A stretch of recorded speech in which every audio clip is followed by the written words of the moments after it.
Quando o assunto é saúde da mulher, poucas palavras carregam tanto peso quanto câncer de mama. É um diagnóstico que assusta, mas que também mobiliza informação, prevenção e esperança. E é sobre isso que vamos conversar hoje. Boas-vindas ao Doc no Pod. Eu sou a Cristina. E eu sou a Verônica. No Brasil, esse é o tipo de câncer mais comum entre as mulheres, excluindo o câncer de pele não melanoma. Só para você ter uma ideia, o INCA estima que em 2023 e 2025 surjam cerca de 73 mil novos casos por ano. Por isso, entender a doença e agir rápido pode salvar vidas. Nosso convidado hoje é referência no diagnóstico, na cirurgia e na reconstrução mamária, com um olhar que vai muito além do tratamento físico.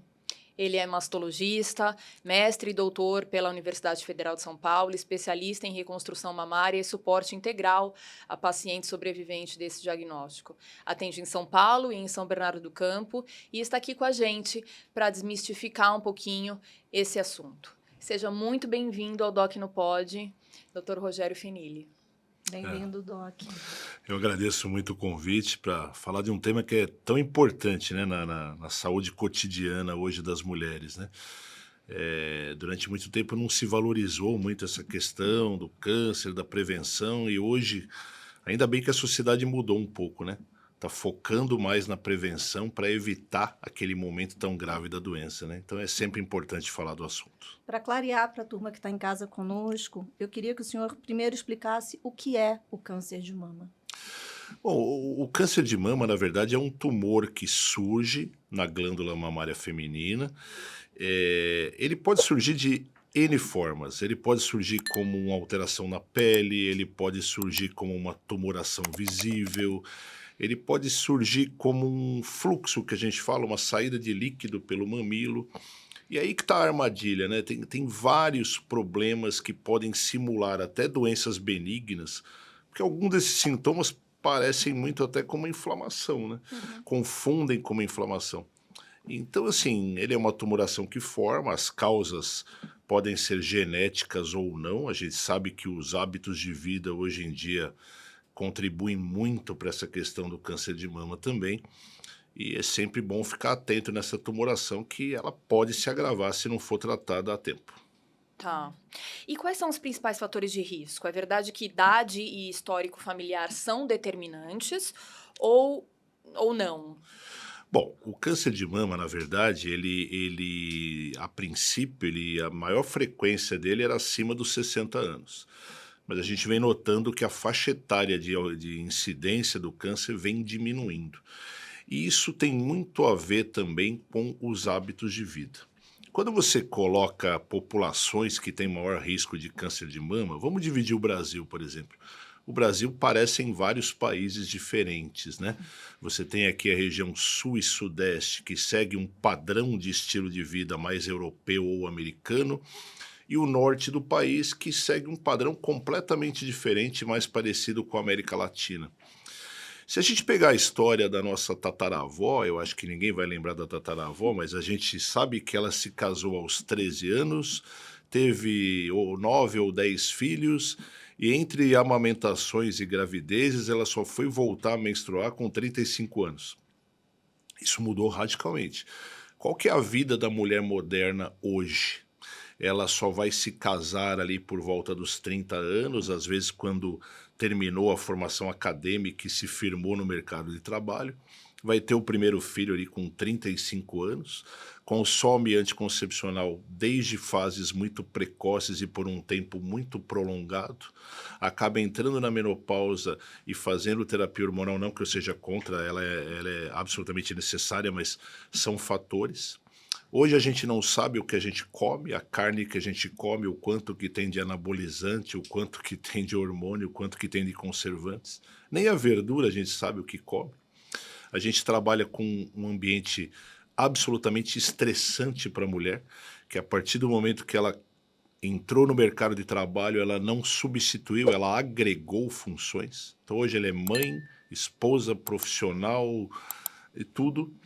Então, todo esse ambiente que a gente vive, principalmente em populações um pouquinho mais avançadas, como o Sudeste, o Sudeste e o Sul do Brasil mesmo padrão europeu e americano de vida. É essa a vida. No norte não é assim.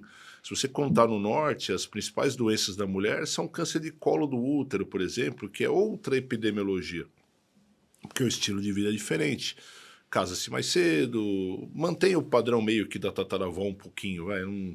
Então, pega as regiões que têm mais câncer de mama no mundo, são sempre os países mais desenvolvidos, porque a mulher acaba desenvolvendo esse estilo de vida. Que coisa. Nossa. A gente ainda vê muito diagnóstico em estágio avançado aqui no Brasil, né? Por que isso acontece e como esse diagnóstico de prevenção pode contribuir, pode melhorar o quadro? Eu acho que há uma falha no Brasil na informação, primeiro, e na prevenção. Saiu um dado do Ministério da Saúde recentemente que só 24% das mulheres que deveriam estar fazendo mamografia o fazem de rotina. É um dado alarmante. Nossa. Então, 76% das mulheres não estão fazendo prevenção nenhuma. Isso é justificável em todos os lugares? Em São Paulo, não. Em São Paulo, você tem uma estrutura do SUS e da rede privada, com mamógrafo, médicos e tal, que não justifica isso. Agora, o acesso à saúde muitas vezes não traz essa informação adequada. Eu digo para os meus alunos e para os meus residentes que o mais importante na cadeia de prevenção do câncer de mama não sou eu sou o final. Eu vou pegar a mulher doente, eu não quero participar. O primeiro cara que vê essa mulher, que pode ser o médico, pode ser o agente de saúde, o agente comunitário, Sim. O pajé da tribo, sei lá. Esse primeiro cara, se ele conseguir identificar esse primeiro sinal e conseguir orientar essa mulher a procurar o serviço, esse cara vai fazer toda a diferença. Porque se esse primeiro passo não for dado, essa mulher não vai procurar ajuda e não vai, basicamente, tratar adequadamente. E aí, em São Paulo, a gente vive essa agilidade porque a gente tem os centros de referências e tem um sistema público que permite com que se pule várias etapas, né? Mas vamos lá, como que é a jornada de uma paciente que palpa um nódulo na mama? Ela vai palpar, ela vai no postinho procurar o ginecologista. Ela vai demorar quanto tempo para marcar essa consulta com o ginecologista? Alguns meses. O ginecologista vai examinar essa paciente e vai pedir uma mamografia. Quanto tempo ela vai demorar para fazer essa mamografia? Mais algum tempo. E daí, até ela voltar com esse exame e ser encaminhada para o especialista, em média, se passam de 6 a 8 meses. Nossa. Um prazo que muitas vezes compromete todo o tratamento. Em São Paulo é um pouco diferente, já há uma cultura de se encaminhar para o centro de referência, mas a gente sabe que no restante do país é exatamente assim. Quando ela consegue essa primeira consulta, muitas vezes ela vai passar com um médico de família, que às vezes não consegue ver isso. Por isso que eu falo que esse primeiro atendimento, seja de quem for, tem muitos lugares no Brasil que é o agente comunitário, aquele Sim, agente o que médico passa, de família. exato. Se esse cara não se ligar e fizer o primeiro alerta, toda essa cadeia vai ficar comprometida. E é daí que a gente tem essa questão do câncer avançado, por causa dessa demora do diagnóstico e muitas vezes a dificuldade de ter acesso ao tratamento. Ô, Doc, mas tudo bem, a gente está falando de uma paciente que já palpou um nódulo, né? Mas e o preventivo disso, né? A partir de qual idade essas mulheres devem fazer a mamografia? No Brasil tem duas correntes, né? O INCA, que é o Instituto Nacional do Câncer, ele defende que seja a partir dos 50 anos, né? Mas existe uma lei que foi feita até por um professor meu, que foi o professor Pinotti, que é a partir dos 40 anos. Nós, enquanto Sociedade Brasileira de Mastologia e Sociedade Regional São Paulo, defendemos a partir dos 40 anos, porque há alguns estudos, suecos principalmente, que mostram que o intervalo da doença nessa idade é mais curto, não dá para você começar só aos 50 anos. Uhum. E é uma diferença, assim, em termos de você classificar do que é legal você prevenir e gasto.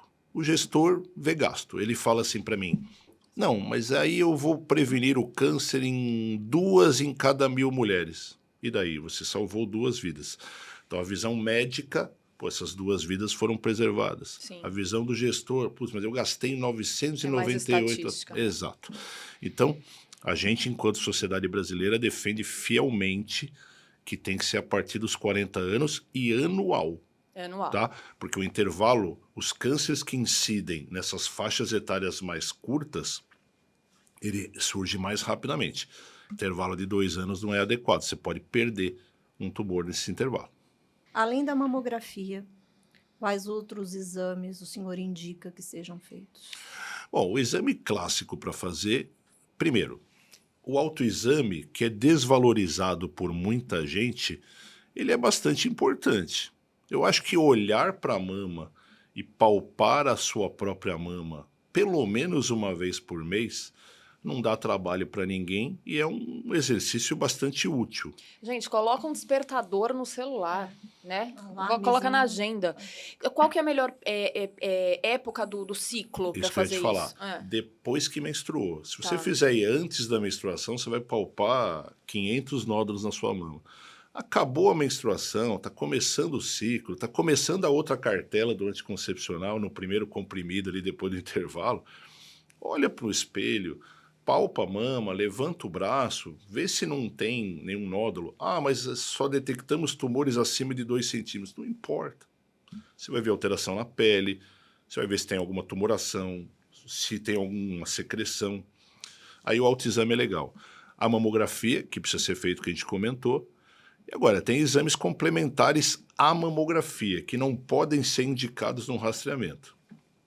Você tem o ultrassom, você tem a ressonância, que vão servir de apoio à mamografia. Complementares. Exato, ele não pode ser o exame principal, porque o exame que detecta o maior número de alterações é a mamografia. Tá? Agora, eu bato nessa tecla do autoexame, que é uma coisa que, se for divulgada corretamente, vai ajudar muito nesse diagnóstico. E aí não importa a idade, né, Não doutor? importa a idade. É fácil, é de graça, é só olhar no espelho, palpar. Poxa, e não é incentivado adequadamente, né? E eu acho que tinha que ser mais, né? Por isso que eu falo da prevenção, é informação. Tem tanta informação hoje na televisão e você precisaria, sei lá, um personagem de uma novela com câncer de mama, de repente, para chamar a atenção. Alguma coisa nesse sentido. Né? E como que a gente pode diferenciar sintomas comuns, né, como dor ou nódulos benignos, de sinais de alerta para coisas mais graves? Bom, quais são os sintomas mais frequentes dos ambulatórios? Primeiro é dor, né? Toda mulher tem dor mamária? Quase toda em algum momento do ciclo tem. A gente sabe que naquela fase do final do ciclo, quando tem maior líquido na mama, a mama vai ficar mais pesada, mais dolorida. Pô, eu sei que aquilo lá é passageiro, mas pô, minha dor está se prolongando muito. Está muito mais do que aceitável. Está me impedindo de pegar uma condução para ir ao trabalho, está me impedindo de andar de carro, de abraçar uma pessoa. Isso não está legal. Ela está se estendendo mais que metade do mês. Pô, não está normal. É um sinal de alerta. É o principal sinal. Agora, alterações na pele. Poxa, estou com alteração na pele, não está melhorando, já fui no dermato, passou um corticoidezinho, não melhorou. Outra situação. Agora, na palpação do nódulo, eu acho que o nódulo ele tem que ser o alerta para ela ir ao médico. Nós, pela palpação, pela consistência, pela mobilidade do nódulo e alguns sinais, vamos saber orientar se aquele nódulo é preocupante ou não. Eu oriento as pacientes a não tomarem essa decisão sozinhas, porque elas não têm preparo para tomar essa postura. Então, palpou um nódulo, a gente prefere aquela consulta boba, em que a notícia final é feliz. Olha, não é nada, fique tranquila. Mas eu prefiro que vá procurar assistência Quando o médica. senhor fala de coloração de pele, só para a turma de casa que não tem familiaridade com isso, o que seria exatamente? Uma vermelhidão excessiva na mama, a pele ficando um pouco mais grossa, que a gente chama de pele em casca de laranja, que parece com a casca de laranja mesmo. É num pedacinho assim? Ou num pedacinho, ou de uma maneira um pouco mais global. Tá. Esses são os sinais de alerta que precisam ser investigados. Tá. Porque muitos tumores podem começar assim. E uma vez que esse diagnóstico esteja confirmado, quais são as principais opções cirúrgicas? Bom, quando a gente fala de opção terapêutica do câncer de mama hoje, Você lança a mão de cirurgia, quimioterapia, radioterapia, hormonioterapia, imunoterapia, um monte de coisa. De quais alternativas você vai lançar a mão e em que ordem vai depender de uma coisa chamada imunistoquímico. Então, quando você faz a biópsia, você tem o câncer. Aí vem o imunistoquímico que vai subclassificar esse tumor em alguns subtipos.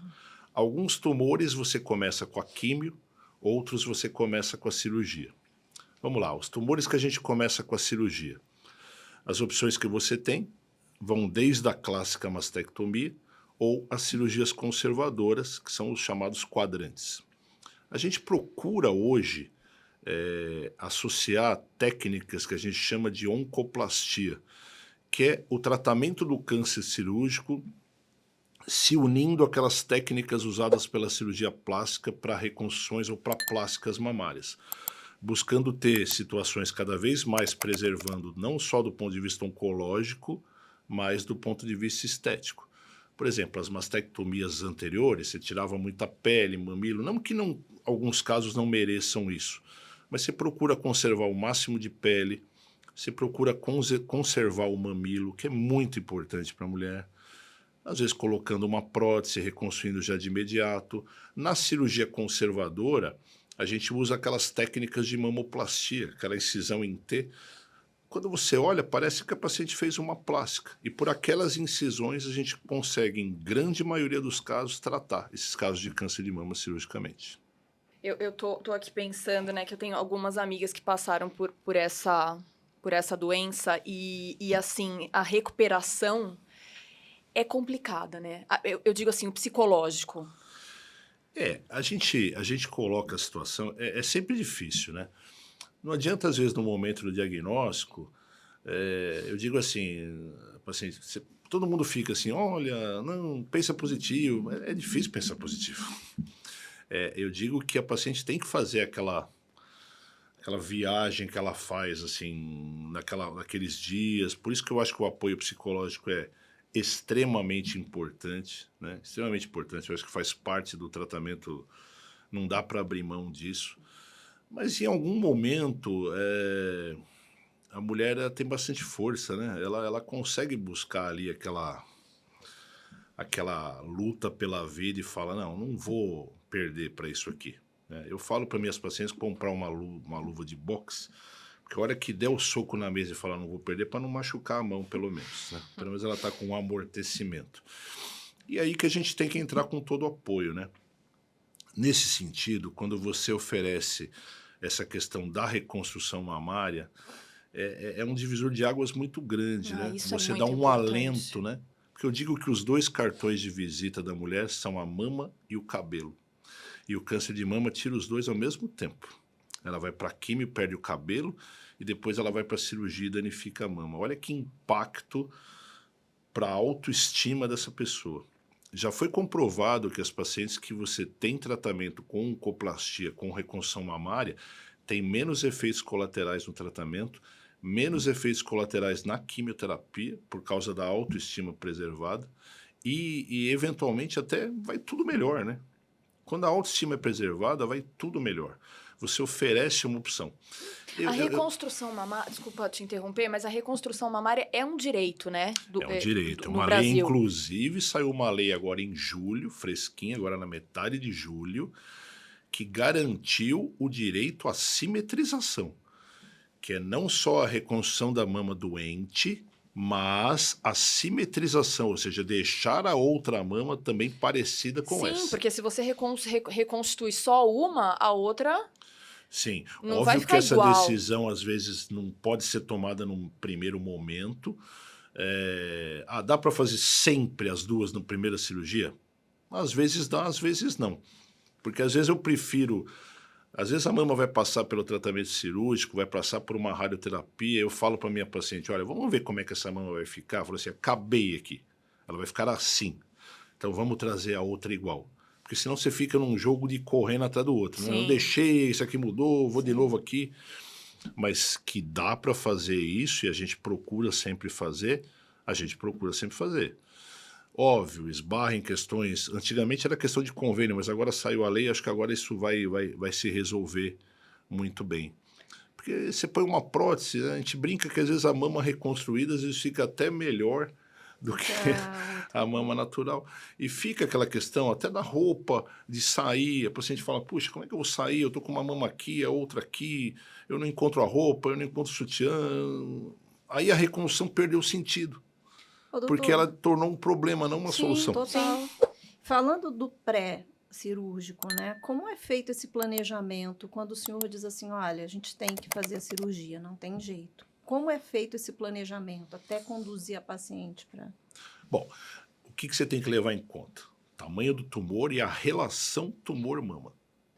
Eu digo que se você tem um tumor de 4 centímetros, vamos citar uma atriz internacional, na Pamela Anderson, ele representativamente em relação à mama dela, ele é pequeno. Mas numa paciente oriental, por exemplo, ele é muito grande. Então a decisão de preservar a mama ou fazer uma cirurgia conservadora vai muito nesse quesito. Então eu preciso saber o quanto que o tumor está tomando da mama dela, porque assim, você fala, olha, eu vou fazer um quadrante, só para falar que eu deixei os 3/4 da mama, mas se esteticamente aquilo vai ficar muito ruim, eu prefiro propor para ela uma retirada da glândula e a substituição pela prótese, por exemplo, que esteticamente vai ficar muito melhor e oncologicamente eu vou estar resolvendo bem o problema.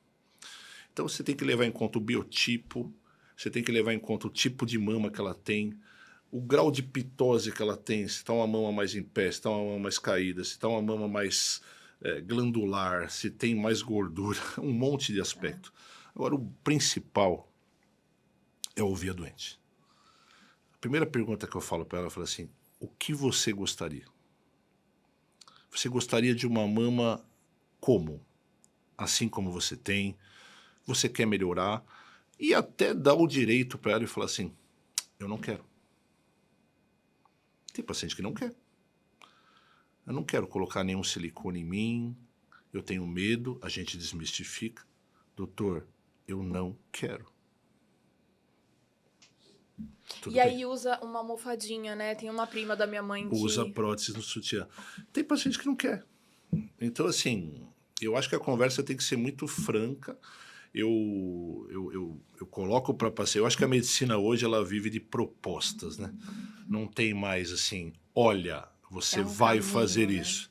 Querida, minhas propostas para o seu caso são essas, as opções terapêuticas que eu tenho são essas, porque a mastologia, ela tem um problema na cirurgia, né? A gente entra com plano A, B e C. É quando abre que o senhor vê como é Porque que está, não pode surpreender alguma situação que não estava prevista. Eu tenho que falar para ela, eu não tenho como te acordar para discutir o assunto. É verdade. Você precisa confiar que eu vou tomar a melhor decisão para você. Tem que confiar no médico, né? Vamos falar um pouquinho do cuidado integral da paciente, né? Que eu acho que isso é uma coisa importante, né? O pós, né? Dessa paciente sobrevivente do câncer de mama. O que o senhor acha importante nesse momento? Eu sei que o senhor faz esse trabalho, né? Do pós. O que é importante nesse momento para a paciente? Então, antigamente, até pela pouca opção terapêutica que a gente tinha, o que acontecia com a paciente do câncer de mama? Ela tratava e morria rapidamente. Hoje não. Ela volta para a vida dela. Ela volta para o emprego dela, ela volta para o marido dela, ela volta para a vida dela, para os amigos, para tudo. Aí você tem uma paciente próxima da menopausa ou na menopausa, que não pode fazer reposição hormonal. Isso é um problema. Como é que a gente resolve isso? Você tem que mudar a qualidade de vida dela. Então, os estudos hoje mostram que exercício físico, fundamental. Já tem vários trabalhos mostrando que a atividade física melhora do ponto de vista cognitivo, raciocínio, memória, autoestima, previne o câncer de mama e previne a volta do câncer de mama. Já tem vários artigos mostrando isso. Segundo quesito, alimentação. Fundamental que faça um reequilíbrio alimentar. Hoje, nessa medicina dita integrativa, que é muito importante, que muita gente às vezes não entende ou tem preconceito, mas eu acho fundamental, porque ela busca em elementos naturais, tanto de nutrição normal quanto de suplementação, melhorar vários processos no corpo que dê esse bem-estar para a paciente sem necessariamente ter hormônio na jogada. Estimulando a produção de alguns hormônios endógenos dela mesma que podem dar esse bem-estar para ela. Por exemplo, e você tem outras alternativas, vamos lá. Umas grandes queixas das pacientes com câncer de mama que não podem fazer reposição hormonal. Fogachos.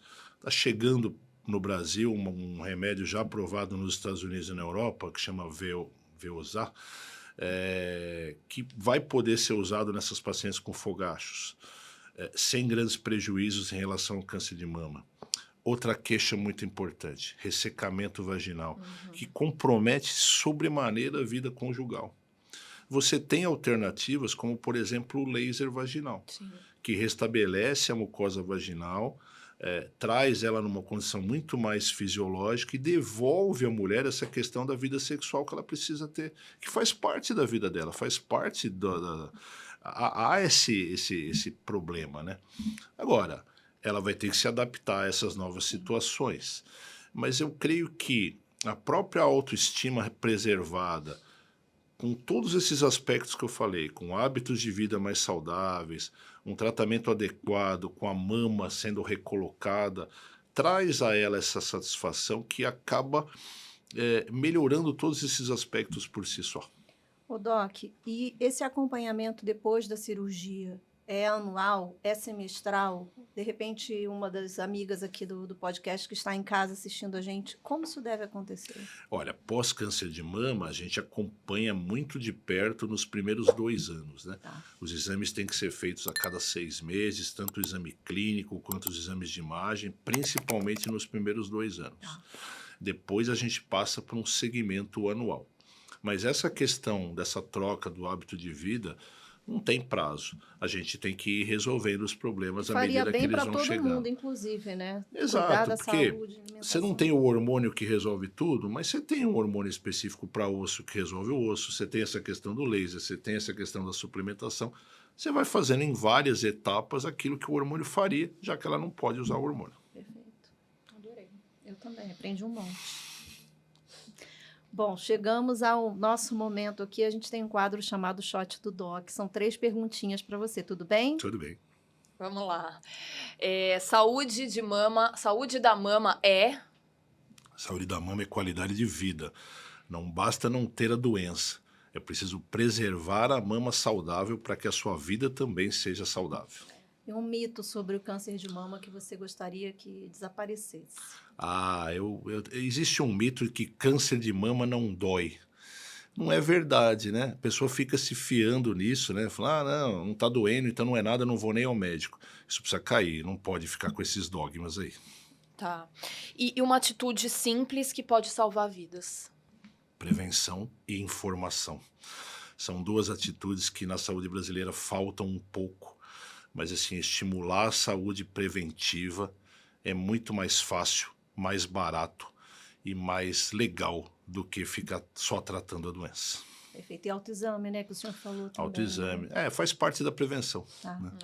Doc, que conversa maravilhosa, super esclarecedora, né? Traduziu aqui um tema muito complexo, né? De uma forma muito acolhedora. Adorei. Obrigada, Muito Doc. Bom, para quem ficou conosco até agora, por favor, recadinhos finais. Não esqueça de se inscrever no canal, deixar o seu like e, mais do que sempre, encaminhar este conteúdo para a sua amiga, para essa pessoa que você tem aí, que, né, Veca? Principalmente aquela que resiste a fazer os exames, que resiste a fazer o autoexame, tem que fazer. A gente tem um mito, né, que é esse medo de, e se tiver alguma coisa? E a gente tem que tirar isso da cabeça, porque, na verdade, quanto mais a gente deixa para depois, mais grave fica, como o senhor falou, né? E não tem idade, né, Doc? Não tem. Como eu disse, por causa da questão dos hábitos de vida, né, agora está em todas as idades, né? A gente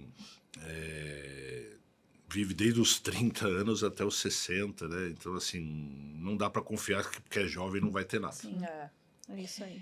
Inclusive, conta pra gente, qual especialista você quer ver aqui na nossa bancada? Coloca nos comentários, responde a caixinha nos nossos stories que a gente coloca toda semana. Vocês pediram mastologista, ó, e tá aqui, trouxemos esse fera. É isso, gente. A participação de vocês é super importante. Até semana que vem e se cuida. Tchau, tchau.